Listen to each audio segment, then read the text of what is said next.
Chapter 38 The Mountain's Blood. Something flashed far overhead. Ember squinted so hard both his eyes watered, and finally noticed a few glimmering gems near the crown of the tree. They were small and round, or perhaps they only looked small and round because of the distance. Fruit, he thought. His eyes failed him, and streaks of golden light smeared everything together. Each color winked out now and then, sometimes replaced by a different color higher up or a little to one side.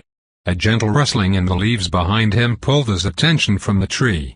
He turned to see Kentucky, her lips parted in wonderment and her black eyes white to catch every fleck of golden light. Purple juice stained her face, even her teeth and her tongue, like a child after a summer's day spent frolicking in the berry fields. Ember laughed, and she wrinkled her nose at him. Berries. He grinned, gesturing to his own face. You're wearing them. She frowned, licking the corner of her mouth. As are you. MMFH, he agreed, wiping his face with the back of his hand. True enough. Have you ever seen anything like this place? Not in my life, she murmured. I am hearing stories sometimes, of a great tree, but never think to see one myself. More siren stories, sighed Ember, gazing up at the tiny patches of sky between the branches. Kentucky gave him a sideways glance, but made no remark. Do you think it's the same tree from those stories of yours, then? I am not knowing this. Kentucky licked her fingers, narrowing her eyes at the tree. How many can there be? Ember shrugged. Maybe there used to be more. I don't think anything would surprise me after, Ember, Kentucky whispered, tilting her head to stare at the uppermost branches. Look. He did, and when he followed her gaze he glimpsed something moving far overhead. A tiny shadow below the fruit, or so it appeared from where they stood. It's one of those biting things, isn't it? He grumbled, putting fish butter away in favor of the stone at his belt. But the shadow bird, if indeed it was one, did not move. I am thinking it is dead, Kentucky said shortly. He glanced at her, surprised. Why? It is no song. Ember glowered up at the shadow. What if it strikes when our backs are turned? Suppose there are more? I see only two, she assured him, pointing to another branch. All the same. The sirena let out a sudden piercing whistle and Ember flinched away, clapping a hand over his ear. As he did, a faint chittering echo drifted down from the branches, the unmistakable warning of an angry shadow bird. It stirred slightly, shadowy form wavering in and out of view, but neither moved to attack them. After a tense moment, Ember realized it couldn't move, for the tree had the wicked thing firmly in its clutches. Half of the shadowy mass was lodged in sticky golden sap, and as it fluttered its size diminished slightly and the light of the tree branch intensified. It was trapped, like a fly in a honey jar. He found the spectacle oddly disturbing, and the memory of Hunter's words rang in his mind. There's magic in the very air we breathe, some of it foul, I grant you, but some of it fine. Though he had seen as much for himself, Ember suspected that not all of the fine magic within Sister's Mountain had been corrupted beyond recall. The Lady of the Oracles had not harmed him, and perhaps this garden was yet another refuge, guarded by the tree. Ember smoothed his thumbs across the polished stone, and then held it up to the sunlight. He knew at a glance where it had come from. Ah! Kentucky cried excitedly, snatching it from his hand. Ember leaned in close and bent down to her level, gazing through the amber. Its own glow was brightened and sharpened, and behind it he could see the branches glittering with that crystalline substance. They were one and the same. Amber. Kentucky handed the stone back to him. Amber? Pitch, tree sap. I wonder, he mused, if this wild magic is what makes the mountain come alive, or if the mountain is giving life to the tree. Many gnarled roots were bunched around the base of the tree, and a stream flowed through the garden from one end to the other. The water didn't appear to originate from the tree, but it did pool around the bottom of it. A few roots arched across the water, and several emerged from the soil beneath them. He knelt beside one, rather afraid to touch it but drawn to it nonetheless. I cannot tell you, Kentucky said loftily. It has been here too long. But it is a deep magic, and I like it. Ember carefully tapped the glassy golden substance with a fingertip. It was as hard as stone, unlike the sticky sap which had caught the shadow birds. The root delved deep beneath his feet, merging with the mossy cave floor and carrying with it that golden glow he had noticed upon first entering the mountain. The statues, this resin, is what those warriors were trapped in. For a moment, he stared at the root in horror. Then he touched the sap again, pulled back by a strange longing that ran deeper than his fear. After a moment, he rested his entire hand on it, soaking up the faint and resonant humming of the tree. No. Not trapped. Shielded, perhaps. Protected. One of their own had summoned this glowing sap, this blood of the mountain, out of the ground to shield his fellows. The touch of the cooled syrup made Ember realize just how tired he was. Whatever magic flowed through it was both earthy and peaceful, and he thought to himself that if he had to spend an eternity frozen in time, it would not be so dreadful if he were sheltered by this tree. The battle-weary warriors likely had no choice, but Ember ventured to guess that their dreams had been pleasant and their souls well looked after. True or not, the notion brought some small bit of ease to his unhappy memories of shattered stone and dying screams. Splash! He twitched, looking up. Kentucky was already crouching beneath an arched tree root, rinsing her face and arms. The shallow water source flowed around her, meandering over broad flat stones and little grassy patches where the rock crumbled to soil. It is warm. Ember dipped his hands into it for a drink, and was startled to find that she was right. It was not unpleasantly warm, but neither was it cold. And when he tasted it, it filled his mouth with a delicate, sweet flavor that reminded him of crisp apples. Ah! Ember sat down and grinned, tugging off his shoes. So it is. I could do with a bath.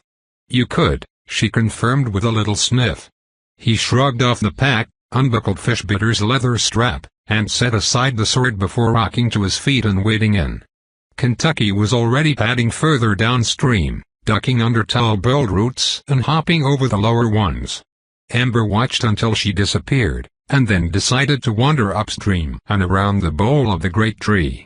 He had not gone far when Kentucky began to hum. It was soft and loose, and had a simple distractedness to it that reminded him of a tune a farmer's wife might hum while toiling in her garden. Satisfied that he had earned at least a few moments to himself, Ember gratefully began stripping off his soiled clothes, pausing to rinse his shirt in the flowing water. Old bloodstains mingled with fresh grime and gore, and he made a face at it before scrubbing it against a flat stone. Black debris floated loose and washed downstream. The cloth was sturdy enough for a fisherman, but had weathered an inordinate amount of abuse under the mountain. Eventually, he knew, it would no longer serve its purpose. By the time Ember had completely undressed, he happened upon a hollow basin of sorts nestled in the roots of the tree. The water was warmer there, and an amber glow rippled onto the surface. He sighed, tossing his clothes over one of the roots before splashing in and submerging himself. The warmth soothed his weary bones and drew the ache from his muscles. It was a delightful sensation, comparable to none other.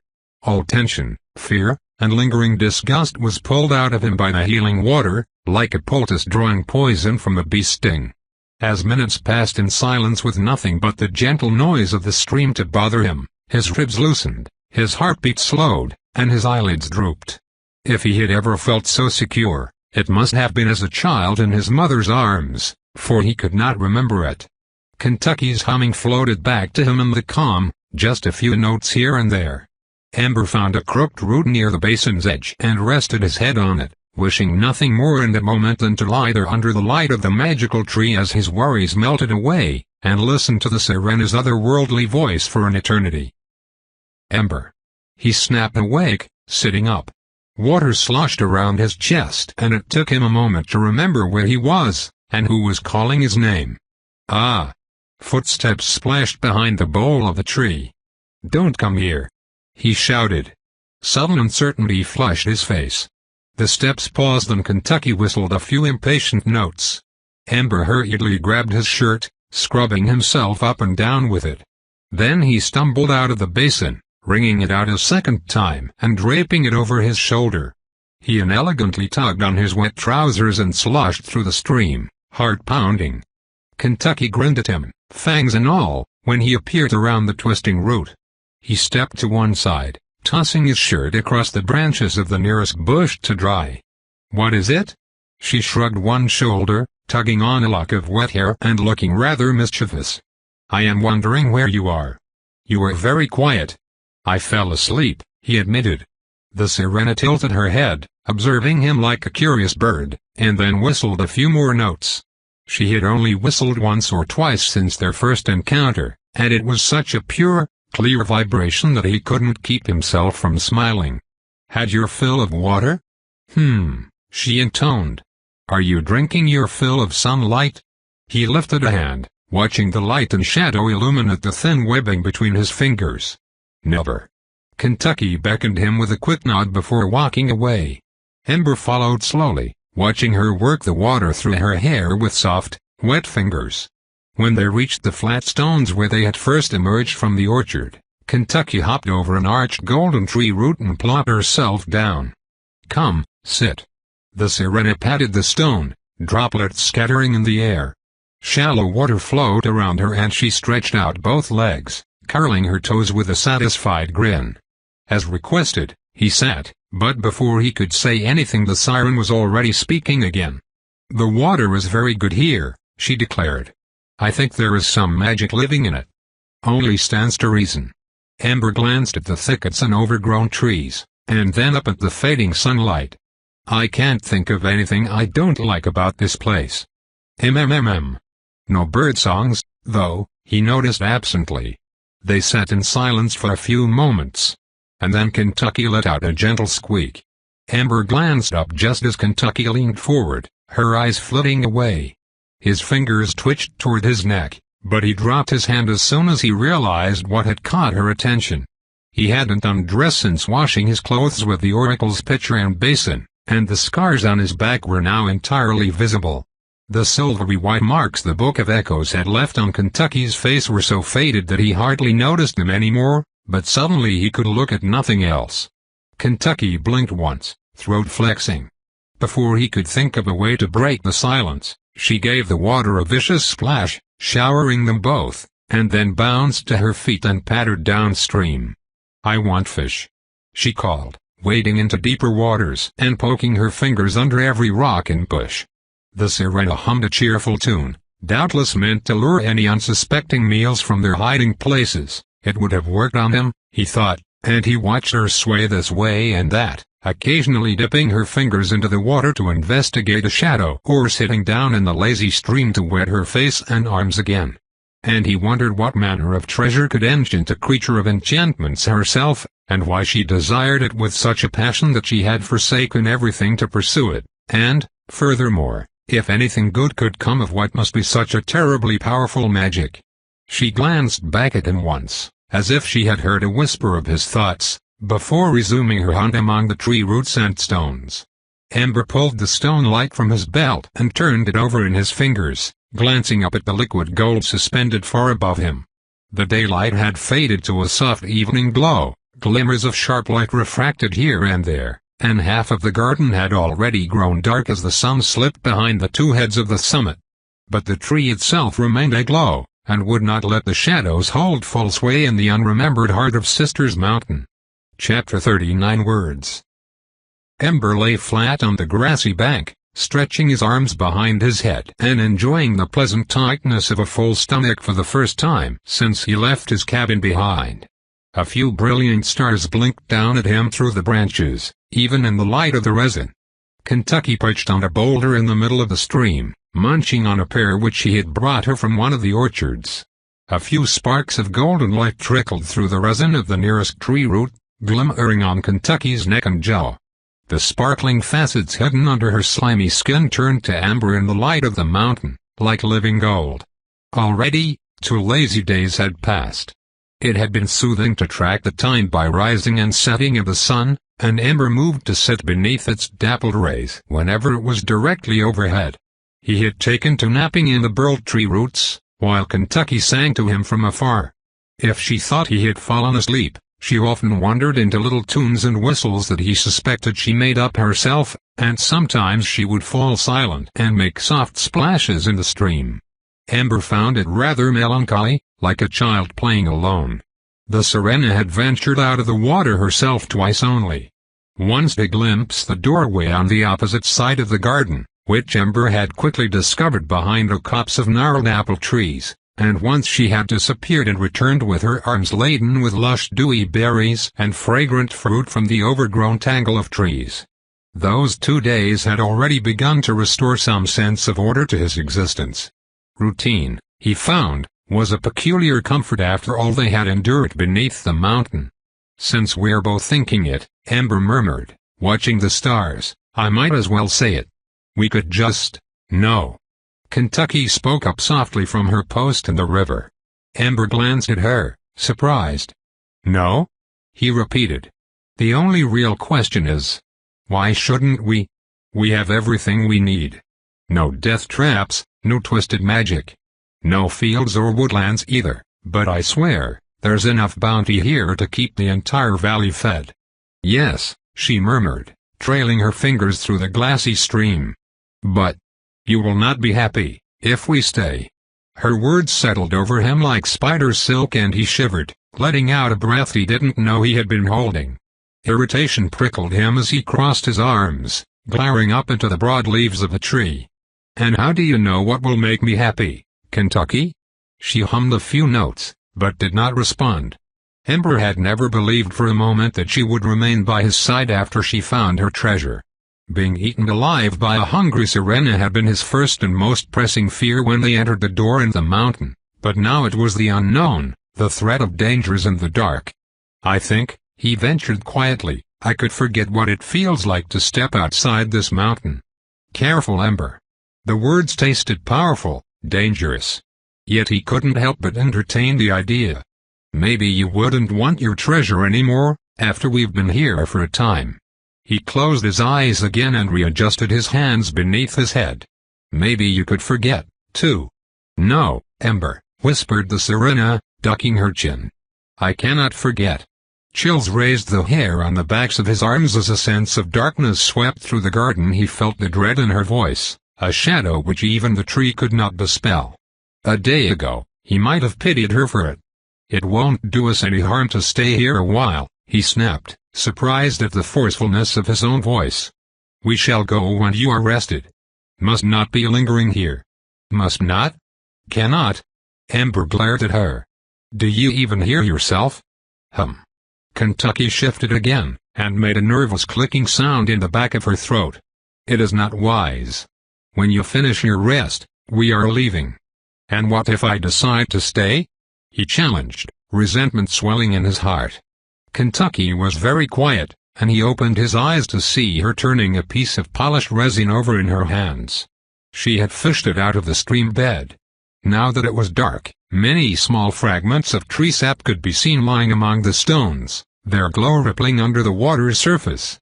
"I could, you know." "I am not thinking you will be. What will you do then?" Kentucky cast the resin into the water, and it sent up a small spray. "What is your meaning? Will you sing to me, and persuade me to leave against my own wishes, like the coward you are?" Her mouth fell open. "See? Coward?" The stream babbled softly between them, and her toes curled into the rock. A tangle of emotions wrenched Ember's chest. Miserable, and relieved, and wretched, all at once. "Yes. Coward." He scrambled to his feet, furrowing the mossy bank, and gazed down at her rather coldly. "What would you call it? Always looking for someone else to solve your problems. Why don't you try thinking for yourself, for a change? You've got a head on your shoulders, haven't you? We're not that different, you and I." Kentucky tilted her head upward to meet his gaze, her dark eyes fathomless. "You know, that's the worst of it. Sometimes, I think I understand you, or at least, I want to." He drew Fishbitter with a loud rasp. She flinched, shuffling off the stone and splashing back into the stream. "You're a thief. And worse than a thief, you're a liar." Ember gestured sharply with the sword for emphasis. Kentucky hunched her shoulders at the sudden movement, clutching at her neck. "Who stole my catch and ruined my nets? Who came into my cabin uninvited, and helped themselves to my food? You showed yourself to my life free and they ran me off like a mangy wolf. You're selfish and cruel." He paused, breathless. His face was flushed and his shoulders shook with repressed emotion. "How can you say that we're friends, and then take everything I ever loved from me? My beautiful river, my livelihood, my cabin, my woodlands." "Isabel." Ember slashed with the sword again, allowing himself a strangled yell of frustration. It echoed long among the twisted trees, and the ancient runes pulsed with a cerulean hunger. "I'll never see Isabel again, the only friend I ever had who truly cared for me. The only thing you care about is finding your damn treasure. If we were really friends, you'd have told me the truth from the start." Fishbitter thrummed darkly, numbing his palm. "Maker's breath, I'd give anything for one refreshing breeze that doesn't reek of mildew and mold. I'll never smell crushed pine and sage again, or finally set out to see the ocean, with Hunter, like he always promised me. Because we're never getting out of here. Never." When he turned back to the Sirena, she had pressed her hands tightly against her breast, as if his words had struck her there. "No harm will come to you, Ember," he huffed in a mocking tone. "Well, look at me now. Look at the both of us. Look at what you have done." His throat squeezed tighter and tighter, and he fought to choke out the words as Kentucky watched in silent shock, digging her claws deeper into her abalone skin. "Maybe I like this tree, this garden. So what if I do? I'm staying," he cried. "And you can go on without me, if you please. At least I'm safe here, and I won't starve to death. A better fate by far than following after you." But suddenly he could no longer speak. A drop of dark blood trickled down Kentucky's collarbone, disappearing into the damp laces of her jerkin.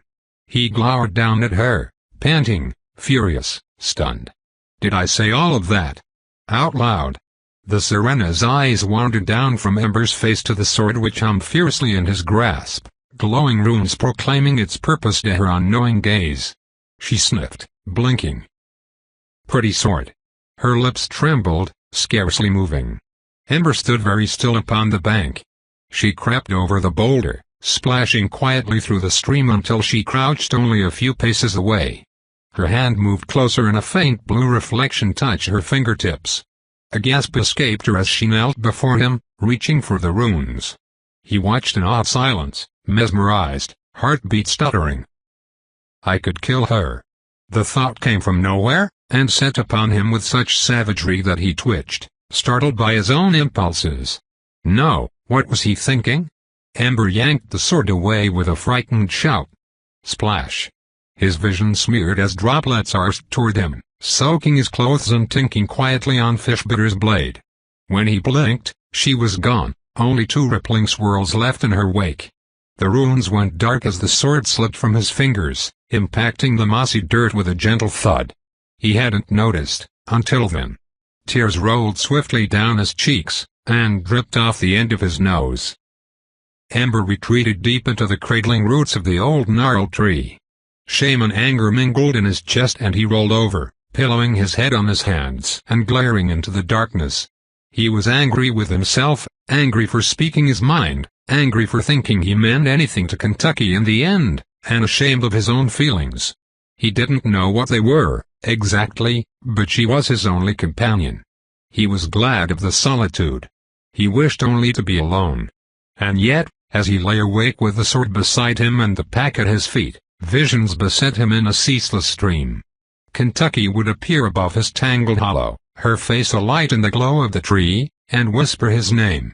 Yes, she would own to her mistakes, confess everything, and beg for his forgiveness, which he would offer without hesitation.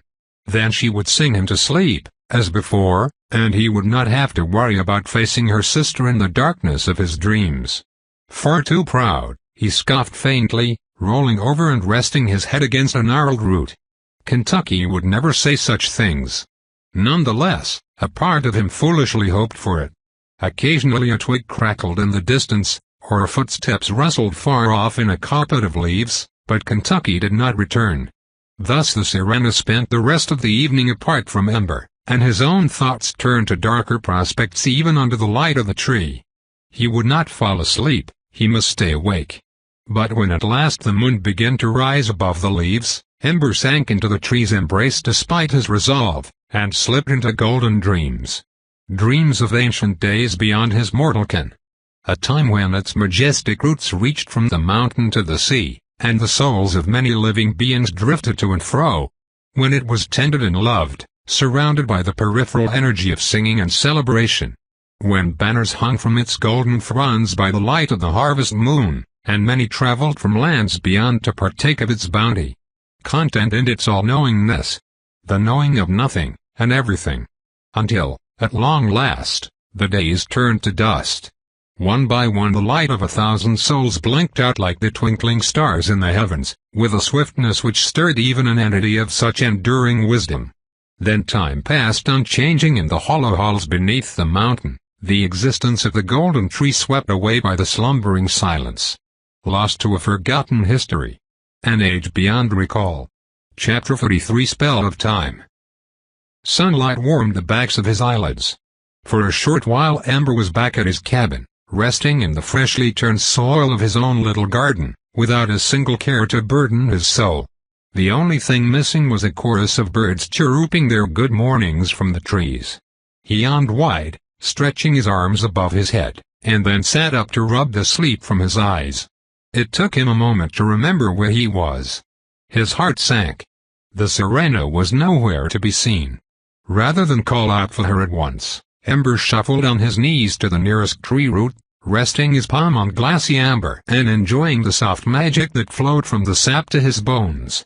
He embraced the resin-bound tree root for a moment, pressing his cheek against the cool crystalline surface, and took several deep breaths. The presence of the tree gave him a measure of calm, or perhaps the calm had come with sleep, and the relief of finally confessing that which had been gnawing persistently at his sanity. Still, she wouldn't have gone on without me, right? Ember thoughtfully strapped Fishbitter to his back and splashed through the stream and his bare feet, hopping lightly to the other side. Kentucky? There was no response. He searched until the sun had just appeared above the summit, calling her name and carefully hacking through the tangled growth with Fishbitter, peering into every crook and hollow.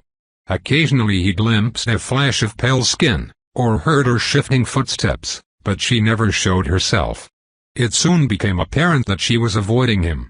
The exertion began to take its toll, and Ember paused to wipe sweat from his brow. He had just decided to take a rest beneath one of the pear trees when he heard a faint snick. He moved in that direction, silent on his bare feet, and ducked deeper into the orchard. A swirl of black hair lay on the ground nearby. He followed it with his eyes until he saw her curled toes, and part of her ankle. When he peered into the hollow, he fell still. The Sirena knelt on the ground beneath one of the oldest pear trees, near its tangle of roots, and smashed the fruit into her mouth.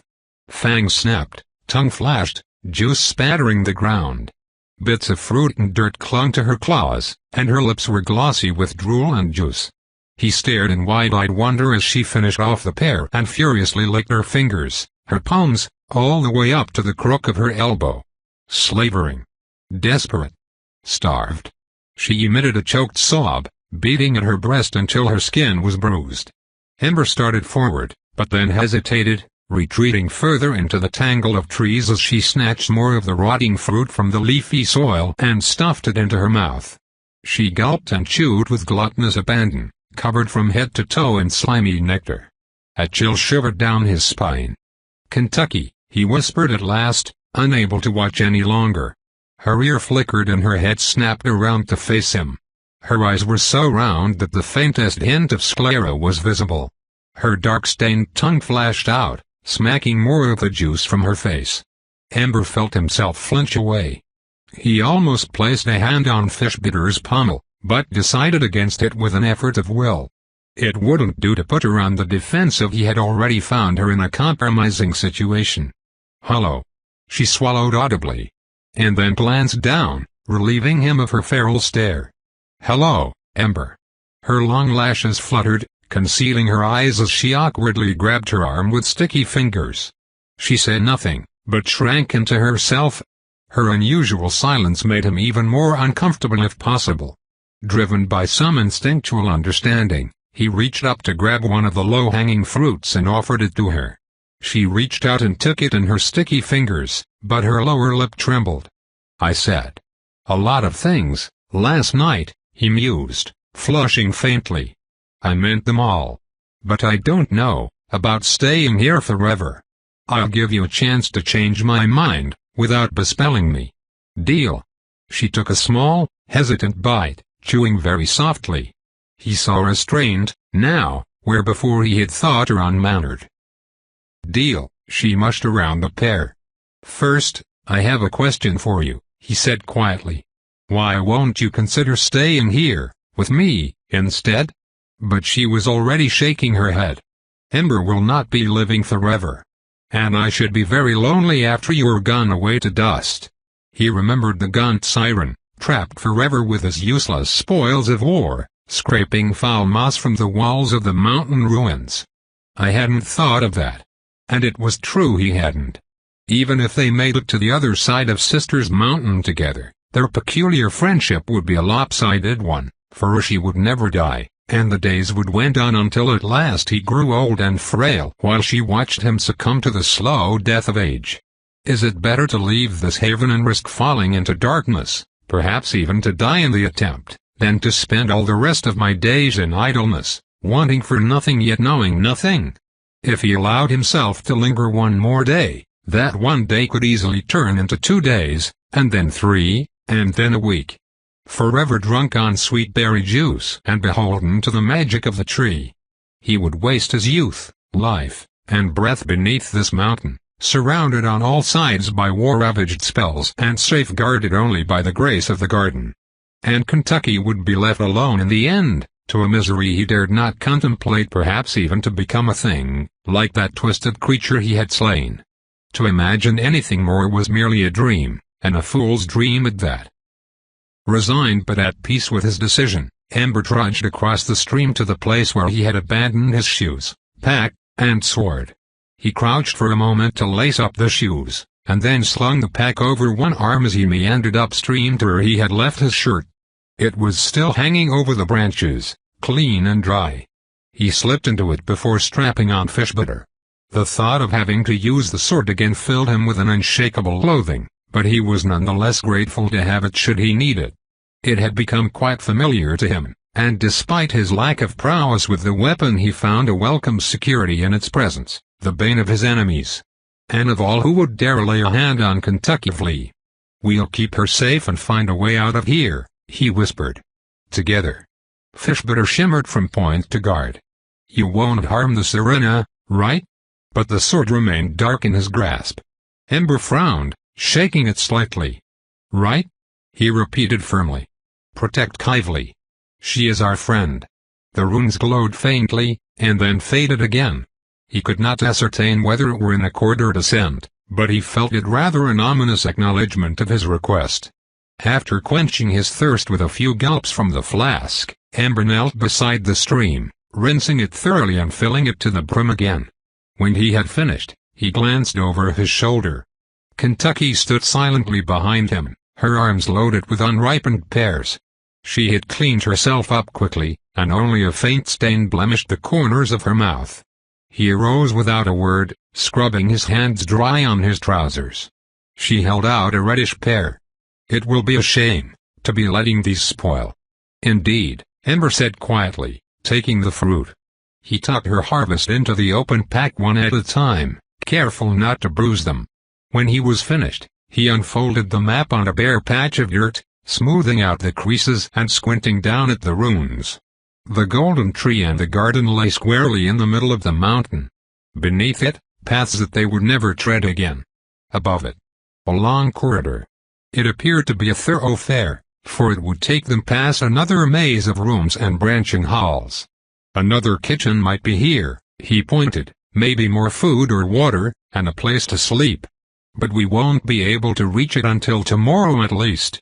He sighed, rubbing the back of his neck and grimacing up at the pinkish dawn through a web of amber branches. They would rest on cold stone that night. He hadn't even left, and he was already missing this bountiful garden. Kentucky plucked up one strap of the leather pack and smiled at him. He had known her long enough to tell that it was a forced smile, but it lightened his heart regardless. "Then I shall make the journey sweeter." And she began to hum. Some of the dread weight lifted from his shoulders, and Ember picked up the other strap, letting the leather pack hang between them. Together, they crossed the stream for the last time and approached the crumbling doorway. White blossoms from overgrown apple trees hung down so low that Ember had to brush them aside. Soft petals dusted his shoulders and settled into Kentucky's hair like fragrant snowflakes. Last chance to stay, Ember. Last chance to go back.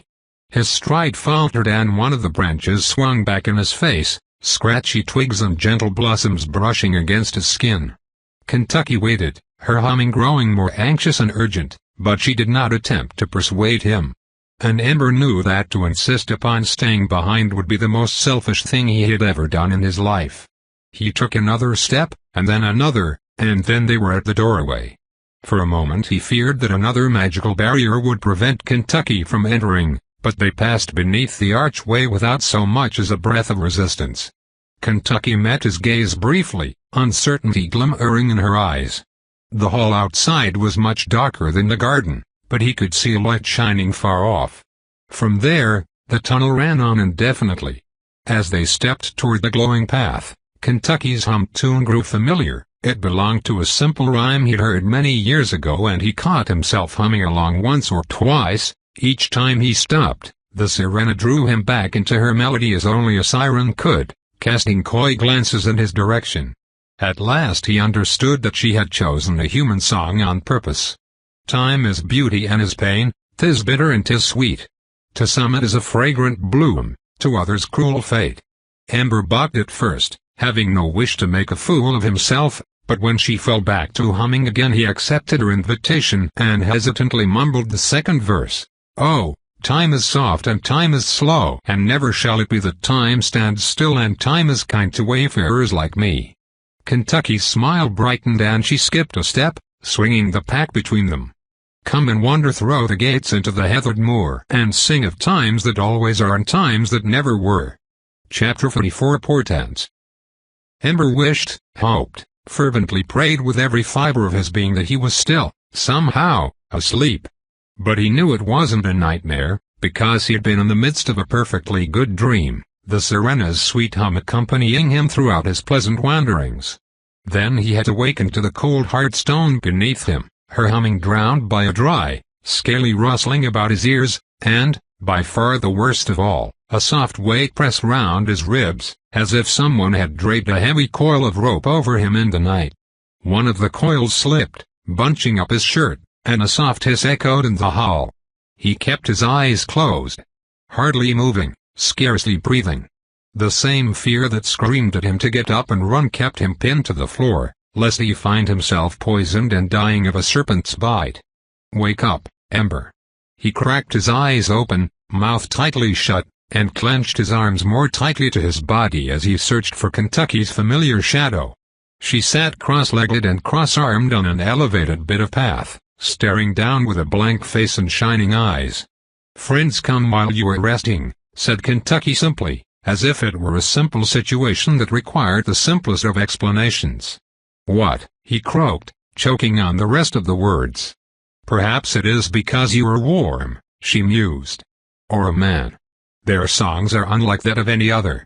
The magic of this mountain, or some magic long ago, has shaped them into this." A flick of one finger was all the acknowledgment she gave his plight, but that flash of yearning he had seen before lit up her face. It was almost a jealousy. "Just get them off of me," he hissed through clenched teeth, barely moving his lips. Primal fear surged through his veins, manifesting in uncontrollable shakes. "They adore you," Kentucky said helplessly, shrugging her thin shoulders. "And they will not let me near." Ember scrunched up his face as a lithe scaly body slithered around his neck. He reflexively twitched his shoulder and was confronted by a salutatory hiss. He froze, heart pounding, and noticed the faintest of very faint smirks upon Kentucky's pale lips. "Can't you? Ugh." He lowered his voice to a breath. Sing to them?" Kentucky shrugged again. Her smile widened. "Kentucky," he whispered, sweat dampening his shirt. I can't do something." She reached out with one finger and was met with a scarcely lifted snake head. It rose up slightly from the pile, just enough to give her pause, and emitted a lazy hiss. Its fanged mouth remained open until she withdrew her finger. Kentucky tilted her head at him. "You see? A few came to listen when I sang, but they will not stay with me." Ember squeezed his eyes shut for a moment and tried to calm his breathing as the nest of serpents rustled and hissed around him. "What do I do?" he growled at last. Kentucky shrugged a third time and murmured, "I suppose you can ask them to go away." The snakes slithered and hissed quietly, stirred, perhaps even pleased, by her voice, but none of them turned toward her. If anything, they snuggled more tightly against Ember. I have to get up. Now," he huffed, lifting himself up on one elbow. A long body slipped from around his neck, landing on the floor with a whispery thud. Sorry. I have to go." "Ah." Shuddering violently, Ember slowly pushed himself up into a sitting position, and the snakes wended their way down his ribs and slithered to the floor.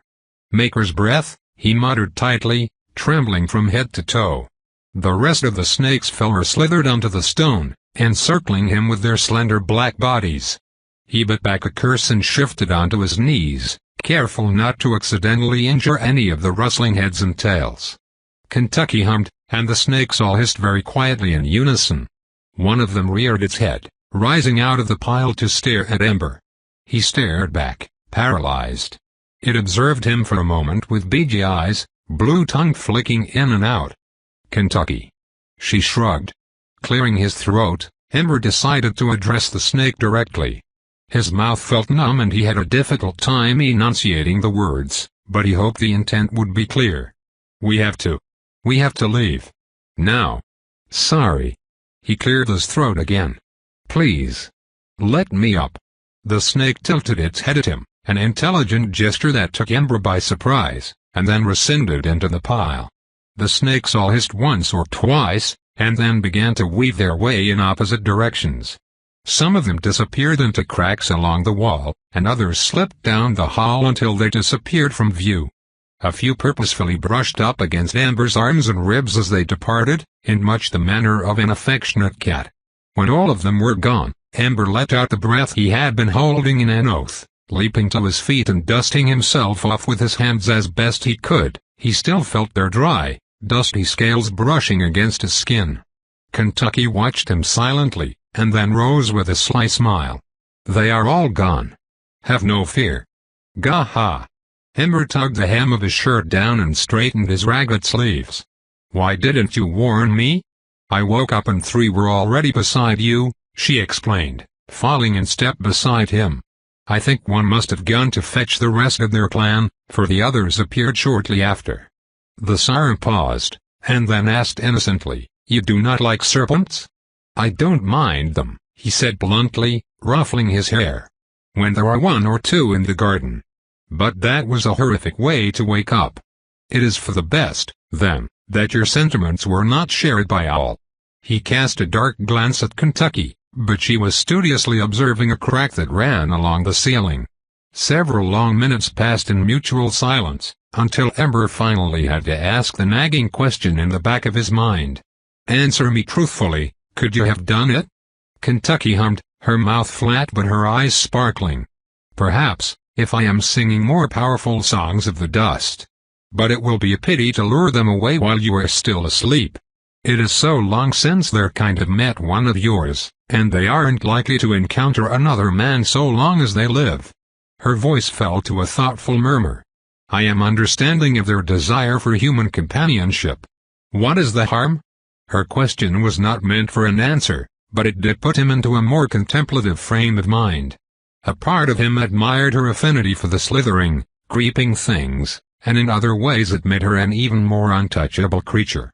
He would never understand the sirena, not fully, at any rate, but he could not bring himself to abandon the effort. She was a riddle. And though Ember had never been very good at deciphering such trickery of words, he had nothing to his name if not persistence. The hall grew warmer as they walked on and a fine white powder coated the floor, kicked up by their scuffling steps. Parched walls took on the appearance of a winter windowpane as the deep cracks branched into filigree, and the stone had a slightly yellowed cast, like fire-baked clay. At first Ember enjoyed the warmth, even pausing now and then to rest his palm on the stone. It reminded him of hot summer days and buzzing insects and the touch of the sun on his face. But soon he began to wonder where the warmth was coming from, and why it was growing steadily warmer. Kentucky tugged the flask from Ember's pack, indulging in a few gulps of water. When she was finished he took a swig as well. "I do not like it here," she said stiffly. Ember fastened the flask to his heavy pack and wiped a few drops of sweat from his forehead. "I wonder why." He trailed off, staring down the long corridor.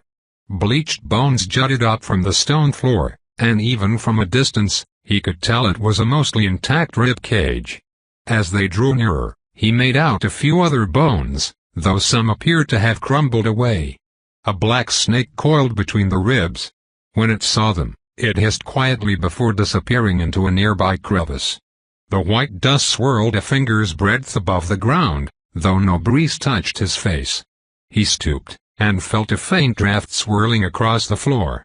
He thought it might have been coming from the deeper cracks along the wall, but it was hard to tell for certain. They remained there for several minutes, Ember crouching near the corpse and Kentucky standing behind him, both peering down the tunnel. There was no alternate path, not that he could tell, but he was about to lay out the map again when the siren took an audible breath. "Are we not meeting with such things before?" He hesitated, uncertain. "Yes. And no. Maybe we should go back and try to find a way around. You see yourself that there is none." She shifted behind him. "I will not be the first of my kin to cower before dry bones." Ember could think of no apt reply. Kentucky padded past him, white powder coating the bottoms of her feet. "Come, Ember," she called, her voice tense. "Let us pass through this quickly, and be done with it." He followed after her with a cough, and then spat on the cracked stone floor, suddenly disgusted by the dust that swirled around them. Maker only knew where it had come from. It tasted like death to Ember. Chapter 45 Dry Bones. "Perhaps your map was mistaken," Kentucky said quietly. For a moment the moaning wind seemed to hush at her voice, but commenced again the fiercer. Ember unfolded the weathered parchment, holding it before them as it fluttered uselessly, and blinked up at the massive archway. Bits of rubble spilled out into the hall, and further back it reached as high as the ceiling. The entire tunnel had collapsed or, he darkly suspected, had been collapsed. A few white bones lay crumbled near the top of the pile, and he saw at a glance that it would be useless to try to dig through. The cracked stones were too large and cumbersome, nor was there room to squeeze through the chinks. He couldn't imagine what horror had driven the wretch to attempt such a feat, and his heart sank at the sight. "Well," said Ember, giving the map a cursory glance. "There should be another entrance not far from here." "HMMH," said Kentucky, but that was all. He glanced sideways at her. "Is there magic here?" "Hasty magic," she confided. "I am already saying this much beneath the mountain, but I will say it again, the voices are old and twisted. Humans are weaving magic quickly, sirens singing quickly. There are many whispers tangled here, and all are afraid." Troubled, Ember stuffed the map under his belt and walked on. Kentucky stalked after him, reaching into the pack for a pear. She let out a few gentle coughs and aided Miss Ellie as they walked, wiping the juice from her lips with her fingers and rubbing it into her hands and face. The pack itself had grown considerably lighter. Both of them required sustenance, but Kentucky's appetite seemed more ravenous than before, and only a few unripened fruits were left. The one she had selected appeared wilted and soft, and he wondered how quickly the heat would ruin them. Instead of voicing his thoughts or asking if Kentucky were well, he simply unfastened the water flask from the pack and held it out to her. Without a word, the Sirena snatched it and took 3 long gulps. "Keep it. I'm not thirsty," he lied. She narrowed her brows at him, blinking in the dust, and then shook a few drops onto her bare arms. The shimmering scale pattern that lay beneath her skin was half hidden by patchy flakes, and did not appear so lustrous as before. Ember could see well before they reached the next waypoint on the map that there was no hope of getting in that way, either. It, too, had been forcibly collapsed. As they walked on, the wind intensified and dust began to swirl higher in the air. Kentucky made no mention of it, but frequently uncorked the flask to slake her thirst, grunting and muttering odd words under her breath.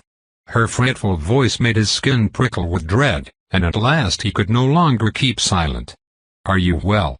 "I am well," she said sharply, coughing twice more.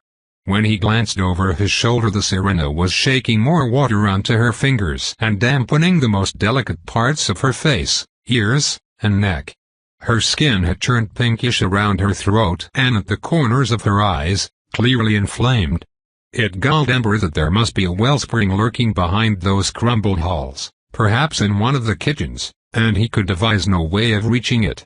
The wind picked up with every barricaded road they passed, screeching and wailing through distant corridors, and the crumbled corpses became alarmingly frequent. White dust gathered thickly around their feet, and occasionally Ember would trip over hidden bones. Kentucky was in the middle of a particularly violent coughing fit when she interrupted herself with a choked cry. Before he could say anything, she reached down, grasping a handful of powder and letting it sift between her fingers. It left behind a single sharp fang. Her gaze darted up to Ember and she let out a groan. He stared at the fang, suddenly comprehending. The persistent wind, the growing warmth of the tunnel, the collapsed corridors, the dry bones. The tooth fell from her hand and it was instantly lost to the blowing dust. Ember coughed and covered his mouth and nose, horrified. "Man magic," Kentucky muttered, feebly wiping the dust from her lashes. Her voice was thick and muffled, as if she was speaking around a woolen rag. "Man magic. Yes. My people did this. Each of these bones had once belonged to an ill-fated siren ensnared by heat and time. A clever trap, yet dreadfully simple." The morbid practicality made Ember sick to his stomach.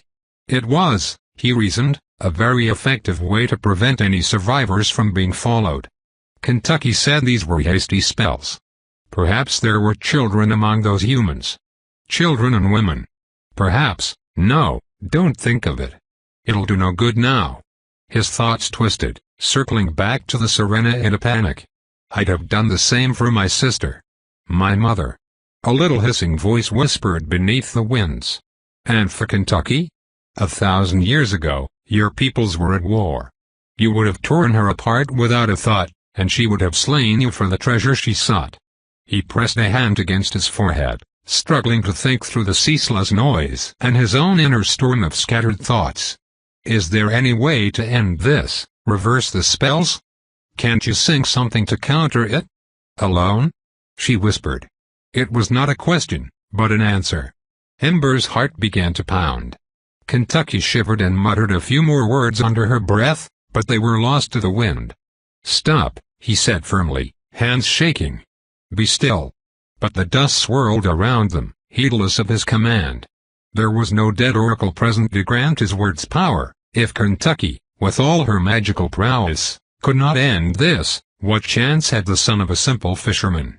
Coughing twice, Ember strode to the nearest wall and braced his hand against it, fingers splayed. I am a man, and I command you to be silent. The winds whispered on. Be still. He shouted again, pressing his hand into the wall until his fingers ached. Stop, please. It is no use, Ember, Kentucky hissed, in a tone that he had never heard before. The sirena bowed under the wind, long arms wrapped around her ribs, head low. Her hair appeared more gray than black, streaked with the white powder, wispy ends tangling in the hot breeze. We'll turn around, he said frantically, catching her arm. Go back to the garden. Too far. Kentucky shook her head. I should become a husk. Her words were frighteningly forthright. Then we keep going. We'll get out of this somehow, we brought water with us. Kentucky held out the flask, finally looking up at him. Her face twisted, lips curving downward, like a child close to tears. Empty. He refastened it to his pack and fished out the last 2 pairs. Eat these, he offered briskly, taking a few bites out of one to quench his thirst and stave off hunger a while longer. She snatched the wilting fruit from his hands and Ember trotted ahead. No footsteps scuffled behind him. He hesitated, glancing back, and saw Kentucky standing in the middle of the dusty road with a pear in each hand. She stared down at the fruit, utterly still. "Kentucky, come on," he called, breathless. Her arms trembled and her fingers curled, juice squeezing out beneath her claws. The blowing dust smothered the fruit, clinging to the ripe pears as it clung to Kentucky's sticky skin. "Kentucky," with an awful squelch, the pears burst in Kentucky's hands. Juice pattered on the stone floor, evaporating in an instant, and she let out a strangled howl. Ember threw his hands over his ears, crying out in fear, but before he could shout at her she had already sprinted the distance between them. "Ember, please," she croaked, snatching his shirt and tugging him down to her level. The scent of fermenting flower petals overwhelmed him, and he was afflicted by a singular horror at the urgency in her voice. So close," he coughed, wrapping his hands around her wrists as she gaped up at him, fangs bared, eyes squinched shut. "What?" he shouted, leaning down to shelter her from the whirling dust. "What are you saying?" A shudder ran through her from head to toe and she let out a rasping, throaty cough. It was a terrible sound, like a frail old woman upon eternity's doorstep. "No. I cannot, I cannot die," Kentucky squawked, yanking so hard on his shirt that a few threads popped loose around his collar. "Not now, Ember," she babbled an otherworldly dirge of human and siren words, most of which turned to nonsense in his ears. Certain notes of the siren speech gripped his attention, however, for they, in their inherent power, required no translation: fear, loss, and sorrow. "What?" he cried a second time, heart pounding in his ears, terrified that she would wither away right in front of him and crushed beneath the utter helplessness of it. She let out a smothered sob and pounded his ribs with bruising force. The first blow was so forceful that he stumbled backward. Her powerful lamentation set his nerves afire with fear and the stinging dust plagued his eyes so that he could hardly see. "Shut up!" Ember shouted, hacking into his sleeve. "Just shut up, I can't hear myself think." Her fingers opened, and Kentucky released him with a short, faint cough. When he had expelled most of the dust from his lungs and his eyes were watering enough to see again, she stared listlessly through him, bits of dusty hair clinging to the corners of her gaping mouth while the rest of it whipped about her face in a frenzy. Winded, Ember fell to his knees on the brittle stone floor and fumbled for the mop, struggling to keep his shirt over his nose and open it with one hand.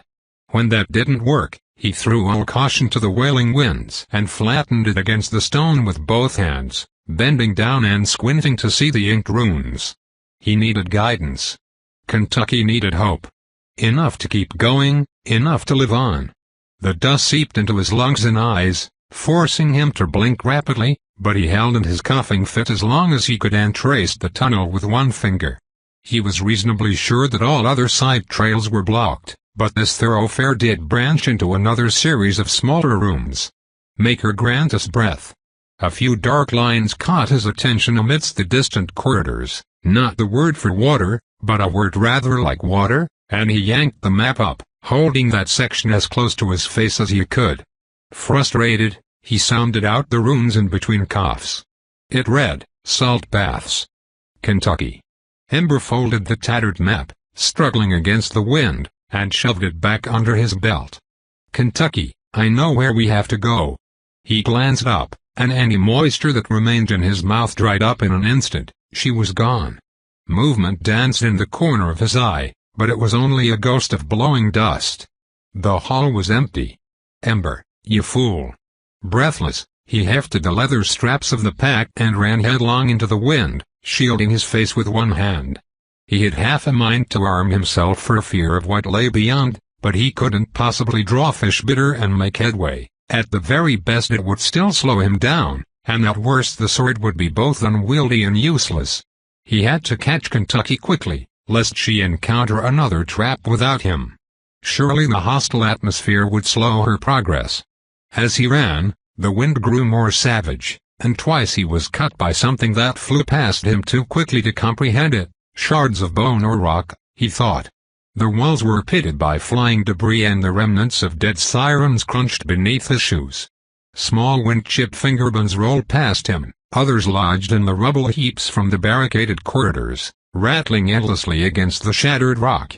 A dreamlike quality shadowed the hall even in the midst of the chaos, for all reason assured him that this could not be real, even as he was pelted by granules of broken stone and another cut lanced his forehead.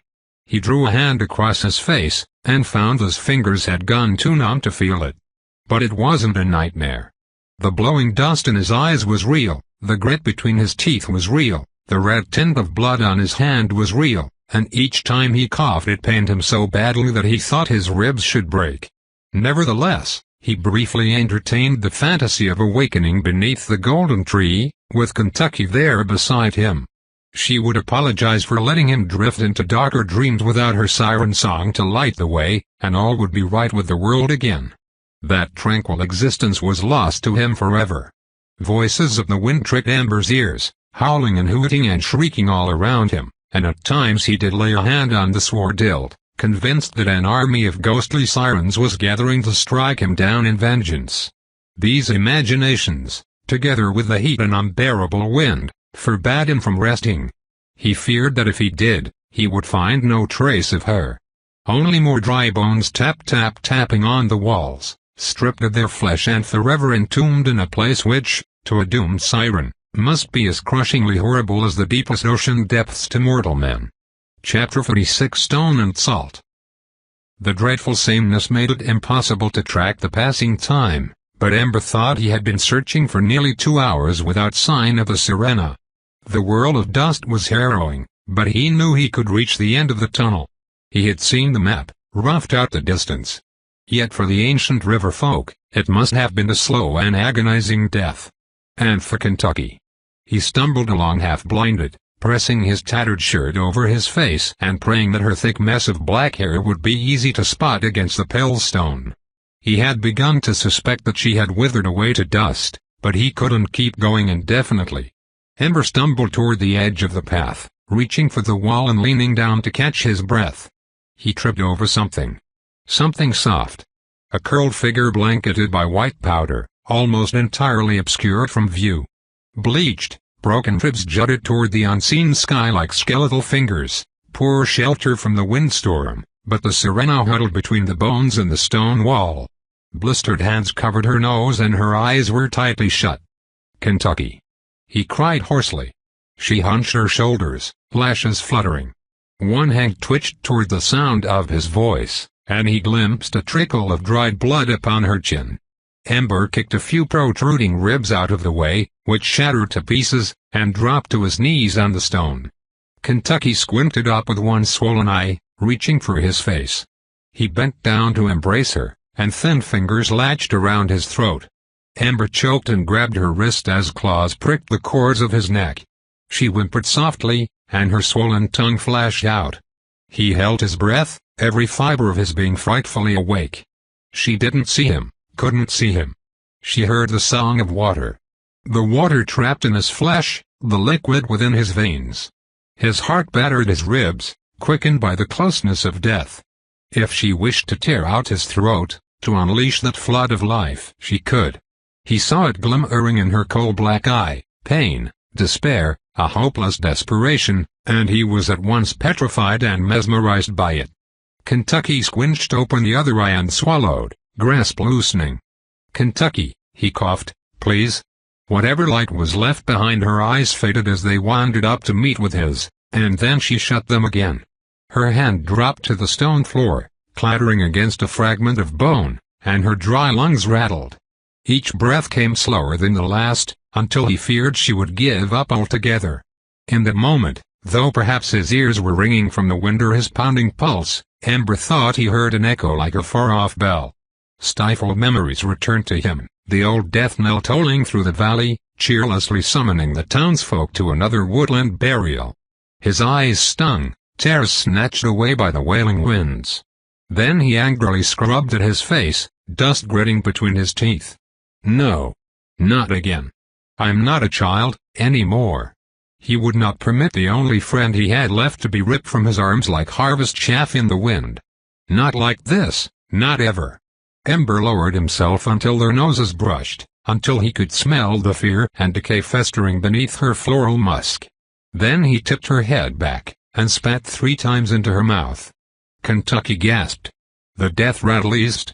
Ember, the simple son of a fisherman, who lived all alone on the river bank without a care to trouble him, would never have done such a thing, never thought to do it, but Ember, the fledgling warrior, chosen companion to Kentucky of Clan Vlee, would have spilled his own blood to sustain her. Right now he needed that blood in his body, to carry them both through this nightmare. He slipped his arms about her, one around her shoulders and the other beneath the crook of her knees, and staggered to his feet, shuffling away from the wall. Bone shards crunched and scraped behind him. Hefting her until he was reasonably assured of his grip, he set off at the quickest pace he could manage, and Kentucky's hand curled into the folds of his shirt. "Come on, then," grunted Ember, frustrated by how heavy she felt. Her only reply was a gentle moan.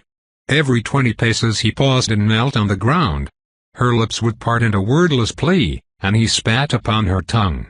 If he had any spittle left in his mouth, he briskly rubbed it into the worst cracks in her skin and scooped her up again before trotting along the corridor. He could not dwell upon his present reality, that he truly traversed a windswept hall of bones, carrying one of the river folk, who withered away in his arms, for when he did, he felt as close as he ever had to madness. Madness closed in all about them, the wind cackled with it, dust danced in a maddening storm, and the dry stone madly cracked and crunched beneath his shoes.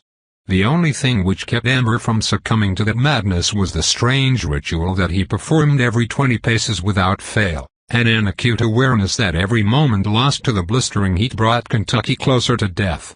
If he failed her, if she died, he surely would go mad.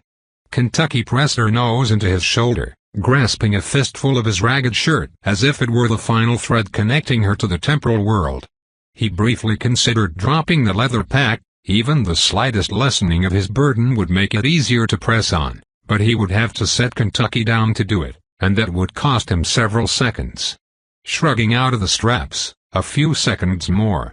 Fumbling to unfasten the empty water flask, which may yet save their lives, another few.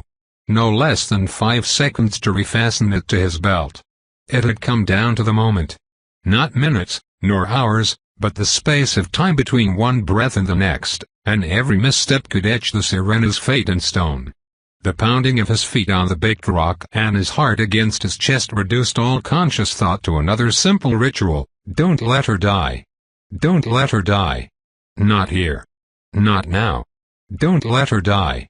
After an eternity of mindless forward motion, the yowling wind faded to a whisper and the storm of dust settled around his feet, but Ember could run no further. He could barely walk. Kentucky had grown so heavy in his arms, and he had put her down and picked her up again so often, that it was all he could do to keep hold of her and stagger along one step at a time. His mouth was drying out and his own breath wheezed. Kentucky's hand began to loosen on his shirt, and her occasional coughing fits had ceased, as if she no longer had the strength to expel the dust from her lungs.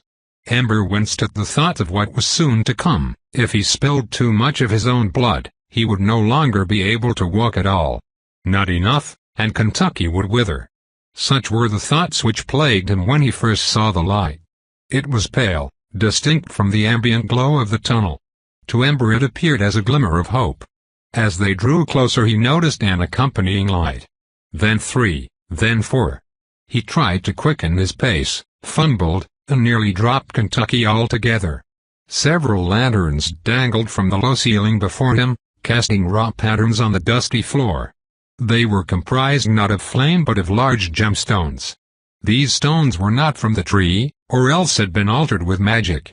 The lanterns illuminated a circular room bordered by open archways, and the hall continued on the opposite side. A map had been carved into the tiled floor, ornate runes glowing under the gemstones. He recognized a few from the map he carried, but didn't stop to investigate. The echoes of the wind had died down so that he could hear his own shuffling footsteps and ragged breaths again. If anything which meant them harm was lurking about these corridors, it would know exactly where to find them. But something about the tunnel filled Ember with a deep sense of loneliness. He pressed Kentucky's limp body more tightly to himself and stumbled past the darkened archways, trying not to glance inside as they passed, until at last he came to a simple stone door. It reminded him of the entrance to the Oracle's sanctuary. A single skeleton sprawled before it, one hand stretched above its fanged skull, bony fingertips reaching in vain. "Open!" Ember shouted, instantly overwhelmed by a barrage of rasping coughs. Kentucky didn't even flinch. The door remained stationary for a few breathless seconds, and then a low, raspy groan reverberated in the hall. It swung slowly inward, a cloud of dust rolling into the yawning void, and Ember squeezed through, wincing as the Serena's dangling legs scraped against stone. The space was pitch black, meager light from the corridor outside falling on slate-gray tiles. Many of the flat stones were covered in tiny whitish crystals, and the air inside touched his skin with a welcome coolness, clean and crisp. As soon as he stepped into the shadows, the door grated back in the opposite direction. "No, no, wait."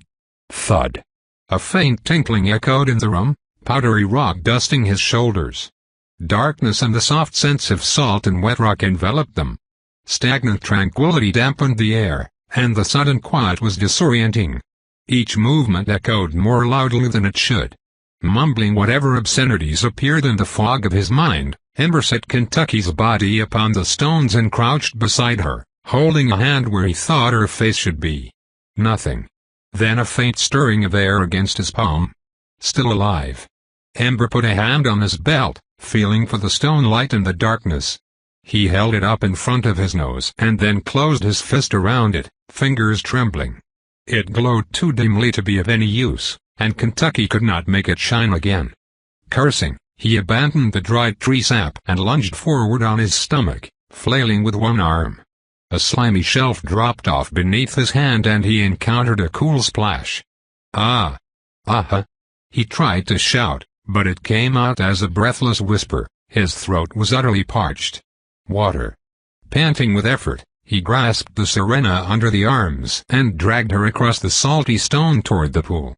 Something wet his fingers, startling him. He hesitated, inspecting the dampness. Open sores oozed along the seams of her jerkin, where the stiff leather had chafed away at her skin. Even now, the worn edges were partially stuck to the congealing fluids. "Maker." Ember leaned forward, scraping his elbow, and sloshed palmfuls of water over her face and arms. Then he fumbled with the laces in the pitch dark. If he'd had any breath for cursing he would have employed every oath he knew. Nothing for it, then. Taking a deep breath, he gripped each side of the jerkin and yanked. Worn laces gave with a series of muffled pops, and he slipped the leather over her arms. Blood coated his hands. Her blood. He couldn't see it, but he could smell it, a thick, choking, metallic fragrance, like newly wet steel resting on a bed of crushed petals. Her siren body was scabbed and scaled, yet still strangely soft beneath his hands. A few short hours ago he wouldn't have dared touch Kentucky without her initiation, but responsibility overwhelmed curiosity, dull panic numbed embarrassment, and if he was blushing he had no sense left in his wind-blasted face to feel it. The trousers were somewhat easier to remove, for they had been too big to begin with and Kentucky had cinched them up with a bit of slender rope. A few quick tugs freed her of the human garment, and Ember shifted her gangly limbs from the ledge into the water with a soft splash. Each awkward movement expended strength he didn't have, and each time her fragile form scraped against the stone his heart accused him bitterly. "I'm sorry." If he could, he would have told her so. Sorry for what, he did not know. Perhaps for failing to stop the spells. Or that he was not adept in magic, as she was, and could not heal her wounds. For agreeing to leave the garden in the first place. That he had all but destroyed her simple clothes. For everything beyond his control, which had so cruelly bent the whims of fate toward her present wretchedness. Instead, he held Kentucky's head above the surface with one hand, elbows braced on the ledge, and lifted a palmful of salty water to his mouth. It wet his lips, burned his parched tongue, and he dared try a single swallow. A wave of nausea engulfed him and he spat it back out at once, spluttering until his stomach settled. Trembling with frustration and fatigue, He ladled it over Kentucky's face and tried hard not to think of water, nor listen to the sound of water, nor be swayed by the touch of water. The cuts on his knuckles stung, but he hardly noticed. When her skin felt smooth and no more flakes peeled off beneath his fingers, Ember rested his face on cold crystallized stone and indulged in the longest sigh of his life. Then he slipped the crook of his elbow beneath Kentucky's chin and hugged her head close to his. He hoped that would keep her from going under, should he lose consciousness. Even if she could breathe beneath the surface, he might not be able to find her again if she sank. A layer of slime had already begun to coat the sirena's body, thicker, like gelatin, over the sores, and the blackness pressed around them in a blanket of safety. The only sounds were water plinking deeper in the cavern and the gentle lapping of the bath around the stone ledges, tormenting him with memories of fresh mountain streams. "We're all right, Kentucky. I'm still here." But the words never made it past his tongue, and from that moment on he could not tell whether he was lying awake in a pitch-black room made of stone and salt, or trapped in the hollow silence of a dream. Chapter 47 Spectre in the Dark. Ember spent an untold length of time wandering in and out of fitful visions. The ritual of spiriting and counting paces had been replaced by another, which, though no less peculiar, was infinitely more troublesome in that it had no clear purpose. No forward motion, no destination to achieve. Only feeling his way blindly along the edge of the bath to the dripping water at the back of the cavern. It trickled down from above with a maddening slowness, each drop tasting of algae and mold. He could not divine if it was always meant to be there, or if he had encountered another crack within the latticework of spells which had once brought the mountain to life. But however it had come to that place, he was thankful. Occasionally he reached for the stone light to console himself with its faint glow. He whispered to it, blew on it, caressed it and begged it, but not a flicker brighter did it grow. Worst of all were the in-betweens, half sinking into fevered dreams, his only company the wordless Sirena and the darkness which drew closer around them both. Thus Ember found himself alone with his inner world for the first time since he had left the Oracle's sanctuary. His thoughts were chaotic, scattered by encroaching threats of starvation and death. But at length, he made a temporary truce with his present circumstances. Enough to turn his attention slowly inward. What bothered him most, he discovered, was the silence. Always before in this mountain stronghold there had been an undercurrent, a whispering, rumors of living magic and fraying spells. This place seemed entirely forsaken. Ember had not appreciated how much he had grown to depend upon Kentucky's melodies and simple conversation to chase the shades away.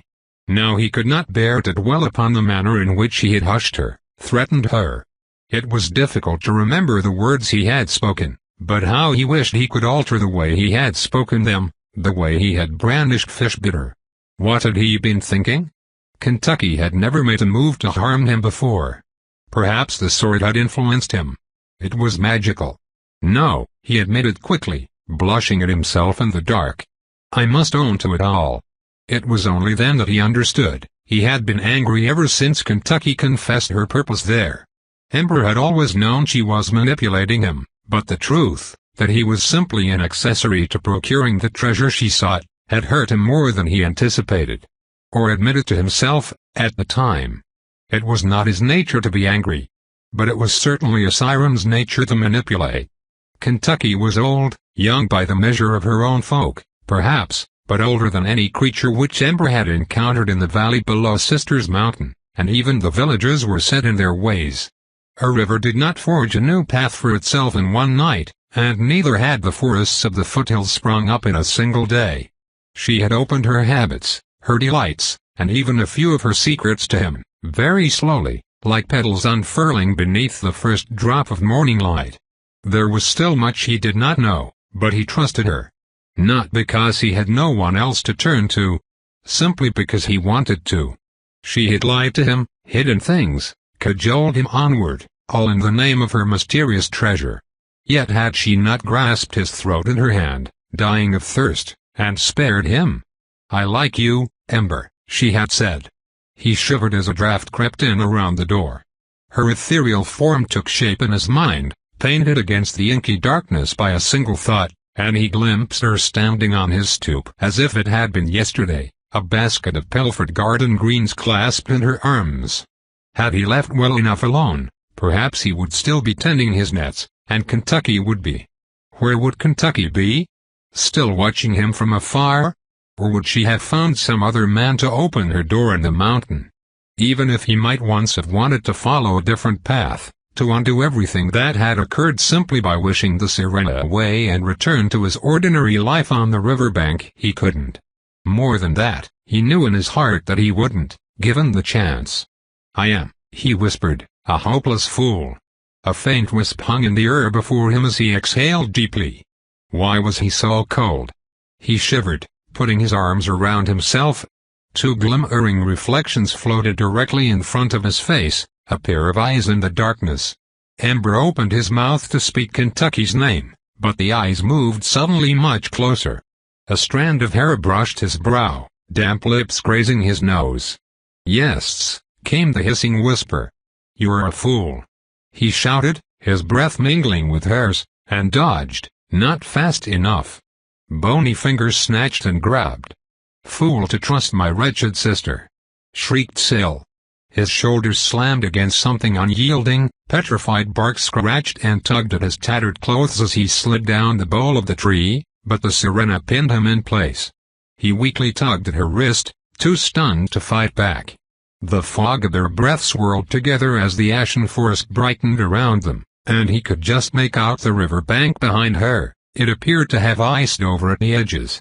Frosty leaves crunched and crackled under their feet, as if the grim sleep of winter had crept over the already slumbering wood. And Ember blearily acknowledged that he had slipped into dreams without Kentucky's song or the grace of the tree to shelter his weary mind. Syl unleashed a warbling growl, tightening her grip.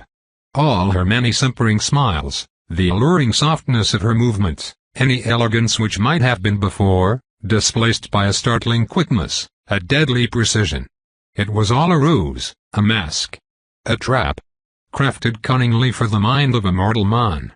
He wondered how many of his kin she had gleefully lured to their deaths. Hundreds? Thousands? So.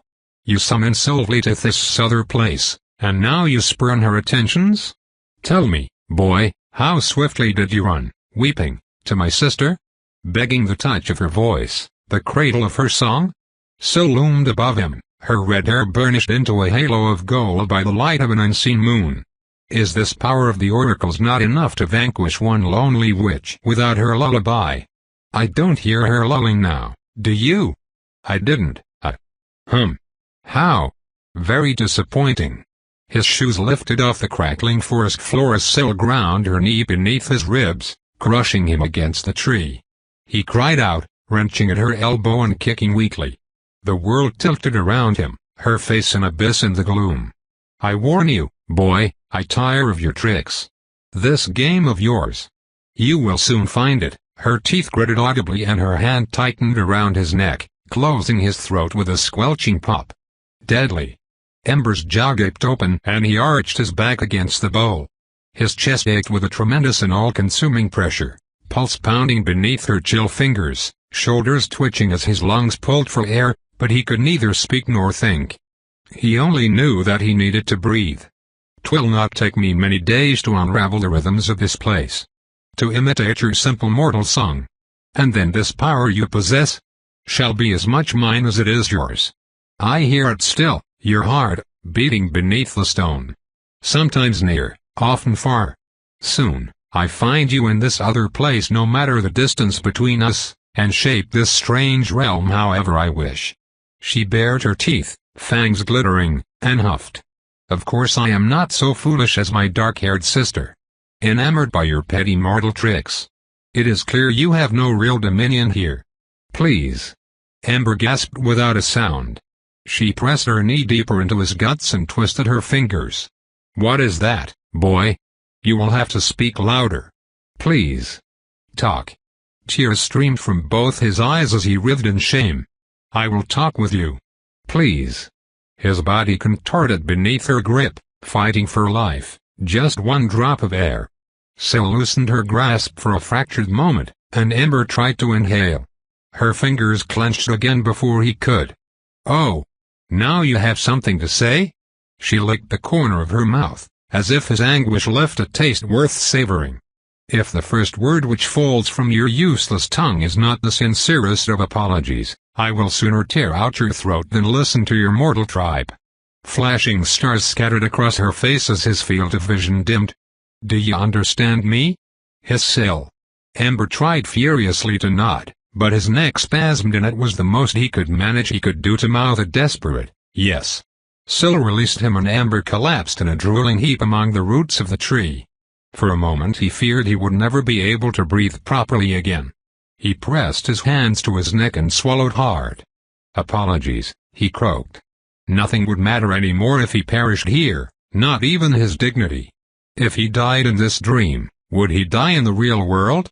He had to stay alive. Not sincere enough, she snapped. I'm so sorry. I'm sorry for summoning you here. I didn't mean to. Syl tilted her head, observing him with a mollified smile. No, no. You are grateful for summoning me, she crooned. You are grateful for my mercy. Say it, boy. I am grateful, groaned Ember, still holding his throat. Mercy. Hatred seethed within his chest, and his hands trembled with anger and disgust, but the tears would not stop flowing. It was all he could do to kneel before her in the crackling leaves and fight for every breath, staring dumbly at her delicate, claw-tipped toes. A soft hand landed upon his head, and long fingers ruffled his matted curls. Yes, I am merciful. And because you are so very grateful, as soon you are free of this mountain you will seek my face. Bring my traitorous sister as well. No fading magic of mortal kind is potent enough to hide the song of your heart, not now that I know you. Know it. Fail in this, and I shall hunt you both unto the crumbling of the world, and snatch that beating heart from your chest. If I cannot of you, neither shall my sister. Do you understand? And I shall devour it whole before your waking eyes. Chills skittered up Ember's spine. Love my commands. Answer my summons. And I shall show you more of this mercy you wish for. The connection we share will be very useful, in ways of which I am only beginning to understand. She examined one of the claws which had pricked him. Perhaps I will bend your mind to my liking, and make use of you in some other way. Fear not, you shall be able to see Kentucky now and then, of course. Though she will no longer be able to see you, after her eyes are put out for this treachery. What?